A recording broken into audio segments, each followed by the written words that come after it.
নমস্কার বন্ধুরা, আজ আমি আবার একটা নতুন ভিডিওর সাথে নতুন রেসিপি নিয়ে হাজির হয়ে গেছি আপনাদের জন্য। তা হলো মাটার পনিরের রেসিপি। নিরামিষ দিনের জন্য পনিরের এই রেসিপিটা একদম পারফেক্ট। এটা যে কোনো ধরনের পরোটা, রুটি, কুলচা, নান বা জিরা রাইস দিয়ে জাস্ট অসাধারণ লাগে। আর কিভাবে সহজ পদ্ধতিতে এটা সুস্বাদু বানানো যায় তাই আজকে আমি আপনাদেরকে দেখাবো। আশা করছি আপনাদের খুবই ভালো লাগবে রেসিপিটা। রান্না শুরু করার আগে প্রথমে আমরা একটা পেস্ট বানিয়ে নেবো। তার জন্য নিয়ে নিয়েছি দুটো কাঁচা লঙ্কা, হাফ ইঞ্চি আদা আর একটা বড় সাইজের টমেটো স্লাইস করে কেটে নিয়েছি।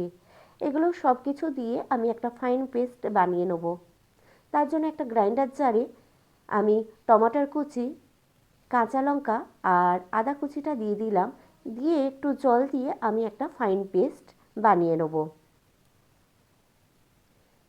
দেখুন, আমাদের কিন্তু একটা ফাইন পেস্ট রেডি হয়ে গেছে। এবার আসুন রান্নার বাকি প্রসেসটা দেখে নেওয়া যাক। আমি একটা প্যান গরম করতে বসিয়ে দিয়েছি। দিয়ে তাতে 2 টেবিল স্পুনের মতো রিফাইন অয়েল দিয়ে দিলাম।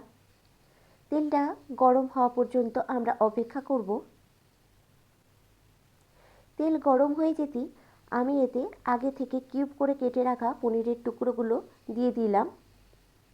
দিয়ে পনিরগুলো হালকা লাল লাল করে আমি ভেজে নেব।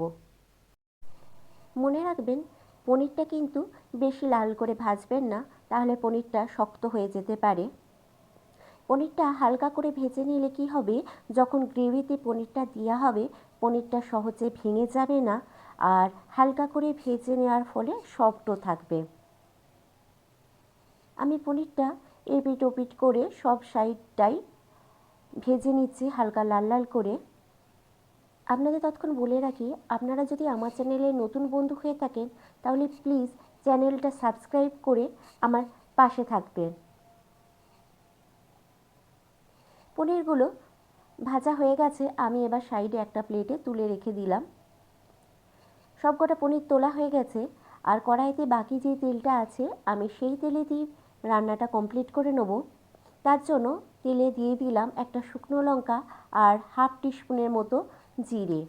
লঙ্কা আর জিরেটা একটু ভাজা ভাজা হওয়া পর্যন্ত অপেক্ষা করব।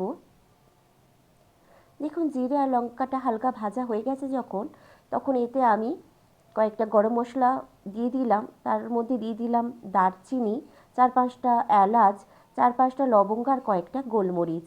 এগুলো কয়েক সেকেন্ড আমি নাড়াচাড়া করে নেব যতক্ষণ না এর সুগন্ধটা আসছে। এবার আমি তেলের মধ্যে দিয়ে দিলাম আগে থেকে যে পেস্টটা বানিয়ে রেখেছিলাম সেটা দিয়ে ভালোভাবে নাড়াচাড়া করে আমি মশলাটা কষিয়ে নেব মিডিয়াম টু লো ফ্লেমে, যতক্ষণ না আদা আর টমেটোরে কাঁচা গন্ধটা চলে যাচ্ছে। দেখুন, আমাদের মশলাটা অনেকটাই কষানো হয়ে গেছে, আদা আর টমেটোরে কাঁচা গন্ধটাও চলে গেছে। এই সময় এতে আমি কিছু শুকনো মশলা অ্যাড করে দেবো। তার মধ্যে প্রথমেই আমি দিয়ে দিচ্ছি হাফ টিস্পুন হলুদ গুঁড়ো, 1 টিস্পুন জিরে গুঁড়ো, আপনারা চাইলে ধনে গুঁড়ো ইউজ করতে পারেন, আর দিয়ে দিলাম 1 টিস্পুন কাশ্মীরি লাল লঙ্কার গুঁড়ো, স্বাদ মতো চিনি দিয়ে দিলাম। আমি এখানে হাফ টিস্পুনের মতো চিনি দিয়েছি। অবশ্যই কিন্তু আপনারা আপনাদের স্বাদ বুঝে নুন আর চিনিটা অ্যাড করবেন। আমি এখানে স্বাদ মতো নুনও দিয়ে দিলাম। দিয়ে ভালোভাবে মশলাটা নাড়াচাড়া করে কষিয়ে নেব মিডিয়াম টু লো ফ্লেমে। আমি প্রায় 1 মিনিটের মতো মশলাটা কষিয়ে নিয়েছি। দেখুন, মশলা থেকে প্রায় কিন্তু অনেকটাই তেল ছেড়ে এসেছে। এবার এতে আমি আগে থেকে কাজু আর চারমগজের একটা পেস্ট বানিয়ে রেখেছিলাম সেটা দিয়ে দিলাম। আপনাদের কাছে যদি চারমগজ না থাকে অ্যাভেলেবেল, তাহলে কিন্তু আপনারা শুধু কাজু পেস্টও দিতে পারেন। দিয়ে ভালোভাবে মশলাটা আমি কষিয়ে নেব। তার আগে আমি মশলাটায় একটু জল দিয়ে দেবো, তাতে মশলাটা জ্বলেও যাবে না আর ভালোভাবে কষানোও হয়ে যাবে।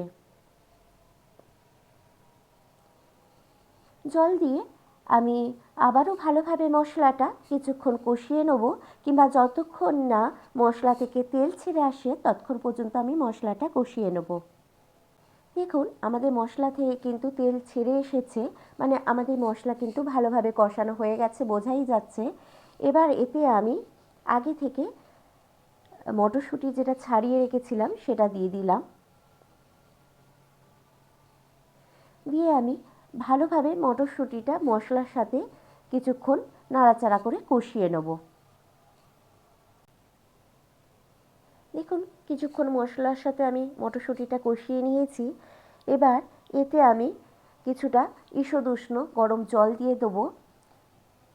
জলটা অবশ্যই কিন্তু আপনারা যতটা গ্রেভি রাখতে চান সেই হিসাবে অ্যাড করবেন।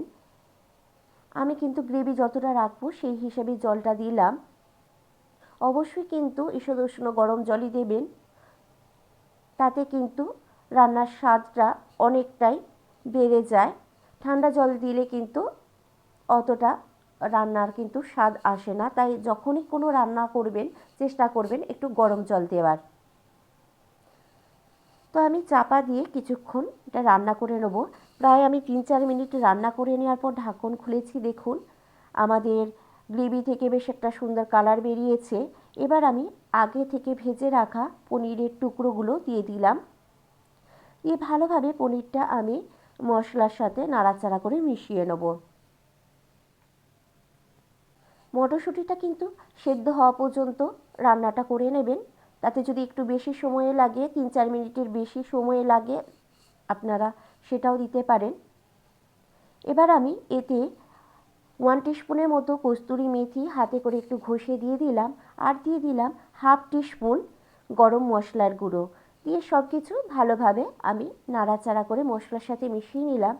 নিয়ে আমি আবারও চাপা দিয়ে প্রায় 1-2 মিনিটের মতো লো ফ্লেমে আমি রান্না করে নেব। পনিরটা একটু গ্রেভির সাথে মিশে যাতে যায়, নুন বা মশলা যাতে অ্যাবজর্ব করতে পারে। প্রায় 2 মিনিট পর আমি ঢাকন খুলেছি। দেখুন আমাদের কিন্তু গ্রেভি গাঢ় হয়ে এসেছে, মানে আমাদের কিন্তু রান্না কমপ্লিটের দিকে। এবার আমি গ্যাস বন্ধ করার আগে এখানে কিছুটা ধনেপাতা কুচি ছড়িয়ে দিলাম।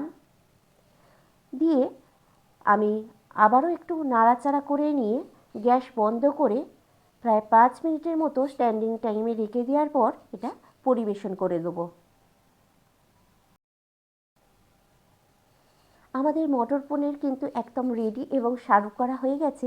রেসিপিটা আপনাদের কেমন লাগলো প্লিজ অবশ্যই কমেন্ট বক্সে কমেন্ট করে জানাতে ভুলবেন না। আর যদি ভালো লেগে থাকে তাহলে ফ্রেন্ডস আর রিলেটিভসদের সাথে শেয়ার করতে কিন্তু একদমই ভুলবেন না। আর যদি আপনি আমার চ্যানেলে নতুন বন্ধু হয়ে থাকেন আর চ্যানেলটা এখনও সাবস্ক্রাইব না করে থাকেন, তাহলে চ্যানেলটা অবশ্যই সাবস্ক্রাইব করে দিন আর পাশে থাকা বেল আইকনটা ক্লিক করে দিন, তাতে যখনই আমি কোনো নতুন রেসিপি আপলোড করব সবার আগে নোটিফিকেশান আপনার কাছে পৌঁছে যাবে। আর যদি আপনি আমার চ্যানেলে পুরাতন বন্ধু হয়ে থাকেন তাহলে তো আপনাকে অসংখ্য ধন্যবাদ সাথে থাকার জন্য।